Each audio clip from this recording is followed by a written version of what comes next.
একটা ভিডিও দেখাচ্ছি, ভিডিওটা সবাই শেয়ার করবেন। আর পুলিশ আসলে এই মুহূর্তে কতটুকু অসহায় যে একজন পুলিশকে হত্যা করেছে, পুড়িয়ে মেরেছে, থানা জ্বালিয়ে দিয়েছে, এমন বক্তব্য পুলিশের অফিসে বসে দেওয়ার পরেও সেই ব্যক্তিকে ছেড়ে দেওয়া হয়েছে। আর যাকে ছেড়ে দেওয়া হয়েছে তিনিও সাবেক ছাত্রলীগ নেতা।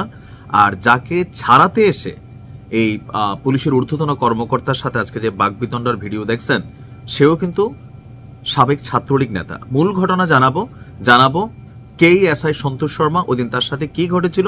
ভিডিওটা একটু বড় হবে, আগে মনোযোগ দিয়ে শুনুন বৈষম্যবিরোধী ছাত্র আন্দোলনের এই নেতা মাহাদি হাসানের বক্তব্যটা। আমরা এতগুলো ছেলে এখানে কি বাইসে আসছে নাকি? বানিয়েছিল আমরা টানা কিন্তু পুড়িয়ে দিয়েছিলাম, এসআই সন্তোষকে কিন্তু আমরা জ্বালাই দিয়েছিলাম। আমরা জুলাই অভ্যুত্থানের গভর্নমেন্ট এখানে ফর্ম করছে, আমরাই গভর্নমেন্টকে ফর্ম করেছি। ওই জায়গা থেকে আপনারা আমাদের প্রশাসনের লোক, ছাত্রলীগ যারা ছিল ওরা কি আন্দোলন করছে বলে আপনি ধরে নিয়ে আসবেন? আপনি আমাকে কি বলেছেন যে নিশ্চয়ই শুনেছেন। এখন আসুন মূল ঘটনায় যেতে হলে 5ই আগস্টে আমাদেরকে একটু ফিরে যেতে হবে।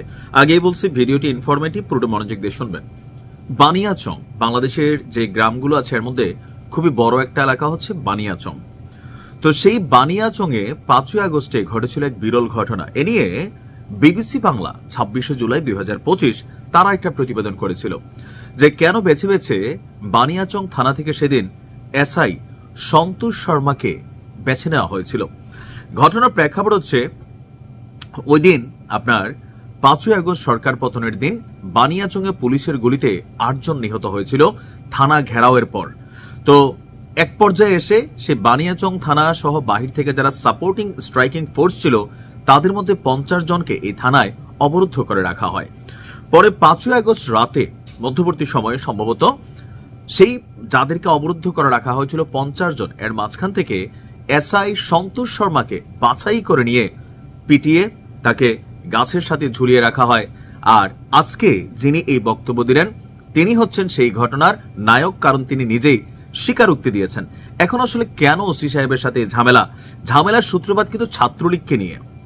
অর্থাৎ আমরা যদি স্থানীয় গণমাধ্যম বা জনগণ যারা আছেন তাদের মতামত দিয়ে শুনি, থানা থেকে এনামুল হাসান নয়ন এই নামের এক যুবককে ছাড়িয়ে আনতে গিয়ে ওসির সঙ্গে বৈষম্যবিরোধী ছাত্র আন্দোলনের হবিগঞ্জ জেলা শাখার যিনি সাধারণ সম্পাদক আছেন মাহাদি হাসান তারই বাকবিতণ্ডার ভিডিও দেখেছেন।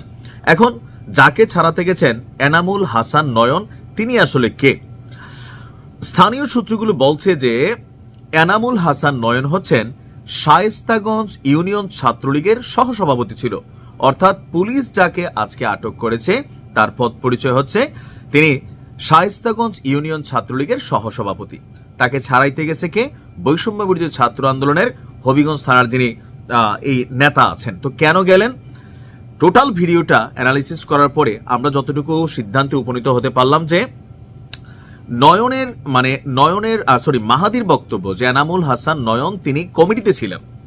সাম্প্রতিক সময়ে বাহিরে ইউনূস সরকার অনেক কথা বললেও বাংলাদেশে আওয়ামী লীগ, যুবলীগ, ছাত্রলীগের বিরুদ্ধে ধরপাকড় চলছে।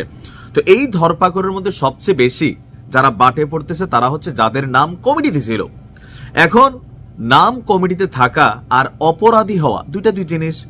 এখন যাকে গ্রেপ্তার করা হয়েছে এনামুল হাসান নয়ন, সে যেহেতু ইউনিয়ন ছাত্রলীগের সহসভাপতি ছিল, তার নাম কমিটিতে ছিল।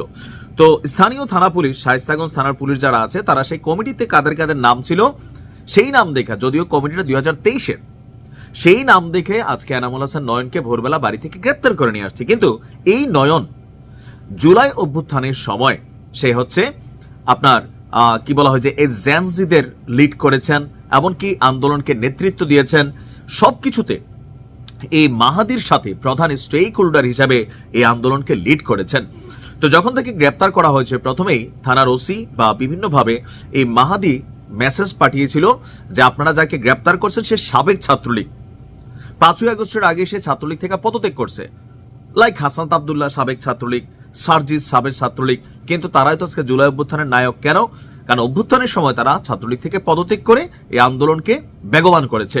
তো এনামুল হাসান নয়ন যিনি ছিলেন তিনিও সেম ক্রাইটেরিয়ারই, কিন্তু কমিটিতে নাম থাকার কারণে তাকে কেন গ্রেপ্তার করা হলো? আর এই জন্য হোয়াটসঅ্যাপে এবং বিভিন্ন মাধ্যমে ওই আন্দোলনের সময় মাহাদি এবং নয়নের কিছু ছবি পুলিশের কাছে পাঠানো হয়েছিল। তো পুলিশ বলছে যে তো আন্দোলনকারী হলে কি হয়েছে, হি ইজ এ ডেভিল, এই কারণে তাকে গ্রেপ্তার করা হয়েছে। কিন্তু যখন মাহাদি আসছে তখন আমরা দেখছি পুলিশের মধ্যে একটা অদ্ভুত ভয়ে কাজ করে গেছে। কোনটা?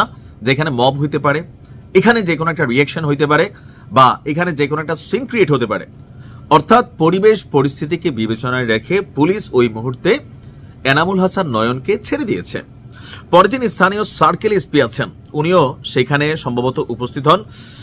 সহকারী পুলিশ সুপারের মধ্যস্থতায় আপনার এনামুল হক নয়নকে ছেড়ে দেওয়া হয়। আর মাহাদি যখন পরিচয় দিচ্ছিল ওই যে বানিয়াচং থানা জ্বালাই দেওয়ার কথা, তারপর হচ্ছে যে সেখানে পুলিশের এসআই সন্তোষ শর্মাকে মাইরা ফেলার কথা প্রকাশ্যে গণমাধ্যমে স্বীকার করেছে। প্রশ্ন হচ্ছে নয়ন অথবা মাহাদি কে কোন দল করছে ফ্যাক্ট না, ওই মুহূর্তে আন্দোলনের সময় অনেক কিছু জায়েজ ছিল, কিন্তু পুলিশকে হত্যা করা এটা কি জায়েজ ছিল? একটা থানায় বসে যখন প্রকাশ্যে পুলিশের সামনে আরেক পুলিশকে হত্যা করার কথা বলে বের হয়ে যায়, তাহলে বুঝতে হবে এই পুলিশ প্রশাসনের পায়ে কি পরিমাণ শৃঙ্খল পরিহিত। শুধুমাত্র ছাত্রলীগ, যুবলীগ, আওয়ামী লীগ নাম থাকলেই দোষী হোক নির্দোষী হোক কমিটিতে আছে থাকলেই হয়েছে ভাই তাকে গ্রেপ্তার করতেছেন। তাহলে কি এই রাষ্ট্রীয় সিস্টেমের পরিবর্তন হচ্ছে? আজকে আপনারা যাদের কথায় অপরাধী না কিন্তু কোনো ছেলেকে তুলে নিয়ে আসতেছেন, তো এই সরকার তো আজীবন থাকবে না, আবার এই দেশের রাজনীতির পরিবর্তন ঘটবে। তো আজকে যে পুলিশ ভাইরা এই কাজগুলা করতেছেন, আগামী দিনে আপনাদের উপর তো আবার একটা ছাত্রলীগ, যুবলীগ, আওয়ামী লীগ প্রতিশোধ নেবে। যেমনটা অনেক পুলিশ অফিসার, অনেক ভালো মানুষও যেমন মারা গেছেন, 2-4 জন ছিলেন যারা আওয়ামী লীগ সরকারের পাশ রাখতেন, এটা তো সত্যি। ওই নেতার কথায়, এমপির কথায়, স্থানীয় কোনো একজনের কথায় আপনারা যে কোনো একজন মানুষকে গিয়ে গ্রেপ্তার করছেন, মিথ্যা মামলা দিচ্ছেন, জেলে ঢুকাইছেন। আর যখন এই আন্দোলন হয়েছে অনেকে কিন্তু পুলিশের বিরুদ্ধে ভসকাইছে। সব পুলিশ কি খারাপ ছিল? অবশ্যই না, বাট সিস্টেমের মধ্যে পড়ে গেছে। তখন পুলিশের পোশাক দেখলে মানুষের মনে হচ্ছে শত্রু। আর একটা গ্রুপ ম্যাটিকুলাস ডিজাইনে পুলিশের মনোবল ভেঙে দেওয়ার জন্য কিন্তু এই কাজগুলা করছে। আমি বরাবরই পুলিশ ভাইদের উদ্দেশ্যে বলি, দেখেন আমার পরিবারও বেশ কয়েকজন পুলিশ আছে, আমার বন্ধু বান্ধব সার্কেলে এসপি এসপি লেভেলে অনেক পরিচিত বন্ধু বান্ধব আছে, মাঝে মাঝে কথা হয়।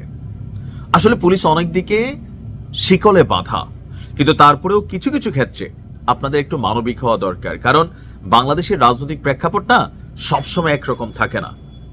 আপনারা যেটা রাষ্ট্রের জন্য কল্যাণকর, যেটা ভালো সেটা করবেন। খামাখা কাউকে আওয়ামী লীগ, যুবলীগ, ছাত্রলীগ হয়েছে, একজন উপর থেকে অর্ডার দিছে, তো যিনি উপর থেকে অর্ডার দিছে ওনার তো ভাই কোনো ঝামেলা হয় নাই। এই আন্দোলনে মারা গেছে কে? সাধারণ পুলিশরা, এসআইরা, গরিব ঘরের ছেলে সবাই। তবে আমার মনে হয় এই মাহাদির বিরুদ্ধে ব্যবস্থা নিতে হবে, কারণ সে প্রকাশ্যে তার অপরাধ স্বীকার করে গেছে।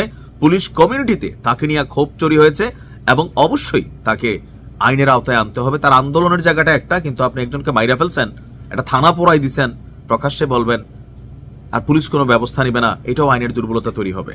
ভালো থাকুন।